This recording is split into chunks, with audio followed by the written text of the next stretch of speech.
Here comes the attack, ladies and gentlemen. A fully maxed Protoss Death Ball against a LITES Zerg army, and it seems like the DPS of White is just too much, with cannons backing it up, which makes extra damage towards roaches and war and void rays on top of that. This, ladies and gentlemen, could actually be disastrous for White. He has not been able to keep up with the unit production. This is a beautiful timing attack by BCQT. White has only now completed his 7 gateways, but has yet to pump out the units he needs to counter this. Here you see the strong point of a defensive terrain. Yes, he was pinned back, but he managed to build up his army, and White could not keep up with that production. BCQT looks like he might be able to take down the Grandpa Toss in one disastrous assault. White is moving in for what will probably be the final onslaught. Yes, indeed, blinking all the way over Nama's frontier and obliterating the forces. The Banshees are proving very tough indeed, but he's losing. Oh, and that's a beautiful Psystorm and a feedback on that. Ladies and gentlemen, the Grandpa Toss has this. He has secured the victory, I am sure. 4 Banshees still in the air. They can take down the Colossi, but it seems like all is lost no matter what. White still has production facilities, he has income, and the Banshees are going down. There is an observer out there, and there we see the power of Blink. Seems like Loader will be able to move out now and take his expansion, and perhaps catch these forces out of position. They don't have Blink yet, but beautiful force fields there, pushing Loner back and putting MC in again a favorable position considering the circumstance, and there we see beautiful force field usage. Once again, seems like he has an infinite amount of force fields. That's what happens when you have sentries alive for a long time. They can build up mana. Seems like MC showing why he is the very best Protoss in the world. Is now pushing Loner back, even though Loner has the defender's advantage and the quickest supply route.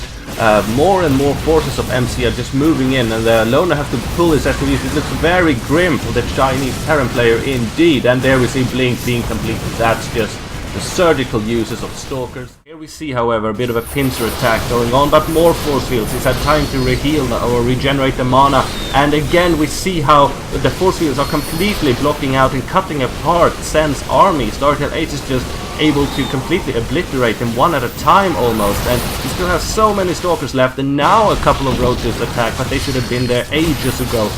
This is a losing battle for Fnatic Sen, one of my favorite Zerg players, ladies and gentlemen. Startail Ace is picking him apart, and here we see the power of Blink. Sacrificing his sentries, yes, but blinking down into the practically undefended expansion of Sen, where there's a macro hatch building, and now being able to retreat all the way out of there, taking minimal losses in his Stalker's army.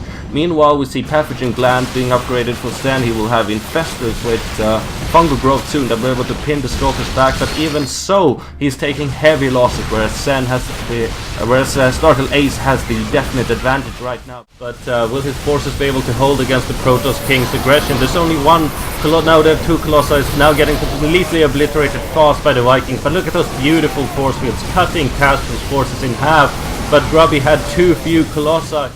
Is that he's enabling a siege of TLO's fresh expansion, and also preventing TLO from attacking into this right expansion of Haswab. So he's defending by attacking. Had this been a planetary fortress though, this would not have been possible, so I question that decision from TLO. And here we see yet another defensive nuke.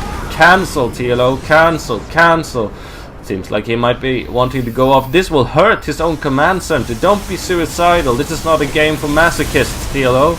And indeed, he allowed that blast to go off while also losing his expansion. This looks very bad for our German wonder boy, nowadays Stockholm resident. Psystorm being almost completed for Todd. Boxer doesn't know that, of course, but he wants to strike before it happens. Now he's clashing, and a beautiful EMPs going down, completely destroying the shields of all the Protoss units, and we see the Colossi go down immediately. But this is what I was talking about, ladies and gentlemen. There were too many Vikings in the air, not enough infantry on the ground, and we see the Stalker armies, the remaining Stalkers, being able to obliterate the Marauder forces, and the Vikings land pathetically, but what good does that do? They are obliterated.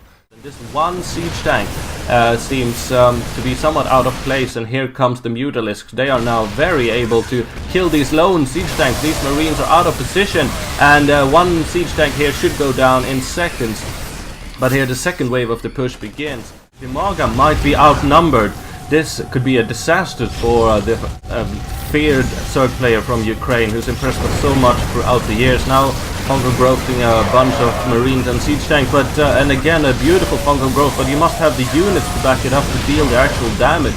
And 3 roaches will do nothing like that. He's too infestor heavy, has not produced enough attacking units. Again, these fungal growths, and now adding infested Terrans to the fray. They're doing a lot of damage. But never mind that, there's an attack going on. Vikings crashing into the Colossi and they're roasting away the Bible. It seems like they will go down instantly. One Colossus fall and another one after that, but we now see them roasting away. And the sentries, seems like they will force the infantry ball back. As you can see here, Cast has 5 or 6 Vikings left standing, and there's 1 Colossus for Knight End.